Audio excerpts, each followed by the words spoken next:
अच्छा कैसे नाच रही है। मतलब तेरी ये माँ उस मंच पे अपनी जान लगा देगी। अनुपमा ग्रीन रूम में बैठकर अपनी माँ को याद करती है और इमोशनल हो जाती है। साथ ही वो कपाड़िया जी को भी याद करती है और उनके ख्यालों में खो जाती है। अनुपमा खुद से बात करते हुए कहती है, मुझे पता है कपाड़िया जी, आप मेरे साथ भी हैं और अपनी बेटी के साथ भी। इसी बीच अनुपमा को समर की भी याद आती है। अनुपमा अपनी आंखों को बंद करके समर से बात करती है कि आज तेरी मम्मी स्टेज पर कॉम्पिटिशन के लिए जा रही है। अनुपमा सैड हो जाती है और सोचती है, आज समर होता तो बोलता आज डांस करके स्टेज पर आग लगा दो, क्योंकि वो उसका सबसे बड़ा चीयर लीडर था। अनुपमा खुद को हौसला देती है, भले ही समर नहीं है लेकिन बाबूजी हैं मुझे चीयर करने के लिए। तब अनुपमा को बाबूजी की पुरानी बातें याद आती हैं और वो कहती हैं बाबूजी ने जिंदगी के हर कदम पर मेरा हौसला बढ़ाया है।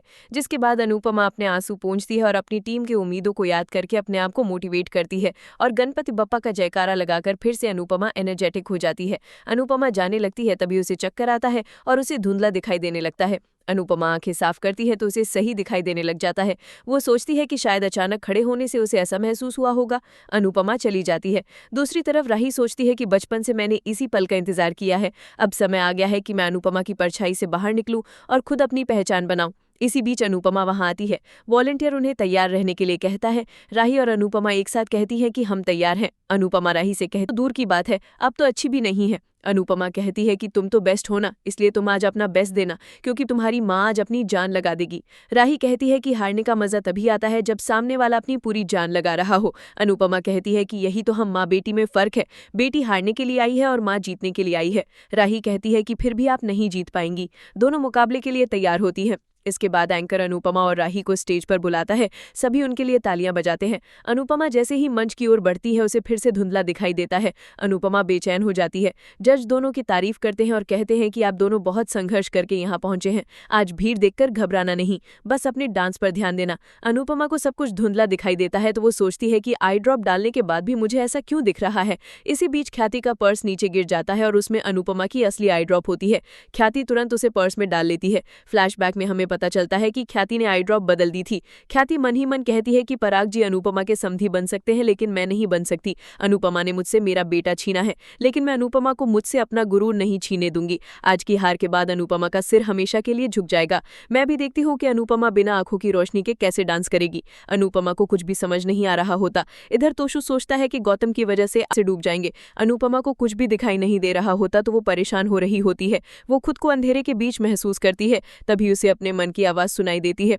उसके मन की आवाज उसे कहती है कि पैरों के नीचे जरा सी धूल आने पर तुम चलना बंद नहीं कर सकती। अनुपमा कहती है कि मुझे तो कुछ भी दिखाई नहीं दे रहा है, मुझे दिखाई नहीं देगा तो मैं नृत्य कैसे करूंगी। उसके मन की आवाज कहती है कि तुम्हें कानों से सुनना है और पैरों से नृत्य करना है। नृत्य मन से होता है, नजर से नहीं। जिन लोगों की आंखें नहीं होती क्या वो नृत्य नहीं करते। अनुपमा के मन की आवाज उसे हिम्मत देती है और उसे सूरदास जी का उदाहरण देकर कहती है कि तुम कान्हा जी पर भरोसा करके नृत्य कर सकती हो। तुम्हारे पास नजर नहीं है लेकिन हिम्मत और साहस तो है। वो अनुपमा को उसके अतीत का किस्सा याद दिलाती है कि जब उसने कंकड़ से घुंघरू बनाए थे और नृत्य किया था। अनुपमा घबराई हुई होती है लेकिन उसके मन की आवाज अनुपमा को दिव्यांग लोगों से हिम्मत और प्रेरणा लेने के लिए कहती है। वो कहती है कि जहां धर्म है वहां जीत होगी। सच्ची और अच्छी नीयत से नाचो, भारती के लिए नाचो, डांस रानी के लिए नाचो। अनुपमा को हिम्मत मिलती है और वो भगवान से प्रार्थना करती है। तभी उसके हाथ में मोर पंख आता है। अनुपमा इसे ऐसा संकेत मानती है और मोर पंख को अपने बालों में लगा लेती है।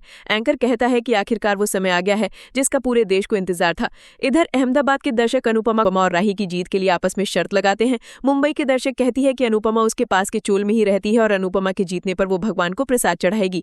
पठानकोट में पूरा परिवार डांस फाइनल साथ में देखने के लिए एक्साइटेड होते हैं। कोलकाता में दो पति पत्नी अनुपमा और राही की जीत के लिए आपस में बहस करते हैं।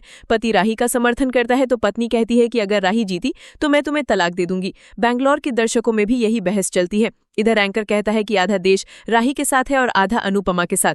एंकर फाइनल मुकाबला शुरू करने के लिए कहता है। सभी तालियां बजाते हैं और फाइनल मुकाबला शुरू होता है। अनुपमा और राही क्लासिक डांस करना शुरू करती है लेकिन अनुपमा को कुछ भी दिखाई नहीं दे रहा होता। ख्याति कहती है कि अनुपमा अब भी इतना अच्छा कैसे नाच रही है। पराग पूछता है क्या मतलब है। ख्याति बहाना बनाती है कि अनुपमा के साथ इतना सब कुछ हो गया फिर भी इतना परफेक्ट डांस कैसे कर रही है।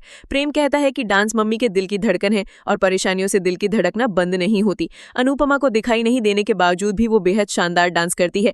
राही भी उसे कड़ी टक्कर देती है। दोनों मिलकर शानदार परफॉर्मेंस देती है। सभी उनके लिए एक्साइटेड होते हैं। पूरा देश उनका डांस देख रहा होता है। अनुपमा को कुछ भी दिखाई नहीं दे रहा होता है, जिसकी वजह से वो स्टेज पर भटक जाती है, लेकिन वो सब संभाल लेती है। एहसास हो जाता है और वो समय पर पीछे हट जाती है। जसप्रीत और देविका को चिंता होती है। भारती कहती है कि मुझे कुछ गड़बड़ लग रही है। दूसरी तरफ तोशु को याद आता है कि उसने खुद कहा था कि उसके कहने पर भी सट्टा ना बदले। तोशु परेशान हो जाता है। इधर पराग कहता है कि अगर राही हार गई तो वो हार को बर्दाश्त नहीं कर पाएगी। प्रेम कहता है कि चिंता मत कीजिए, सब अच्छा होगा। इधर अनुपमा और राही पूरे जोश में डांस कर रही होती है और डांस के लाश में दोनों गोल गोल घूमती हैं। अनुपमा घूमते हुए अपने पास्ट की बहुत सारी बातें याद करती है और वो खुद को आजाद महसूस करती है। अनुपमा खुले मन से खुश होकर गोल घूमती है। इसी बीच अचानक राही का पैर मुड़ जाता है और वो गिर जाती है, लेकिन वो ऐसे दिखाती है कि जैसे इसी तरह उसने डांस खत्म किया है। ख्याति और मोतीबा चौंक जाती हैं। पराग और प्रेम ही परेशान होते हैं। राही देखती है कि अनुपमा अभी भी गोल घूम रही है क्योंकि उसे कुछ दिखाई नहीं दिया। ये देखकर सभी हैरान होते हैं। अनुपमा अपने तरीके से खुद का डांस पूरा करती है। सभी उसके लिए तालियां बजाते हैं। राही हैरान होती है। आने वाले एपिसोड में देखने को मिलेगा कि एंकर बताता है कि राही गाना खत्म होने के बाद गिरी है, इसलिए इसे गलती नहीं माना जाएगा और जीत किसी की भी हो सकती है। एंकर को जजेस का फैसला मिल जाता है। एंकर विनर की अनाउंसमेंट करने वाला होता है और सबके दिल की धड़कन बढ़ जाती है। राही और अनुपमा घबरा जाती है। आपको क्या लगता है,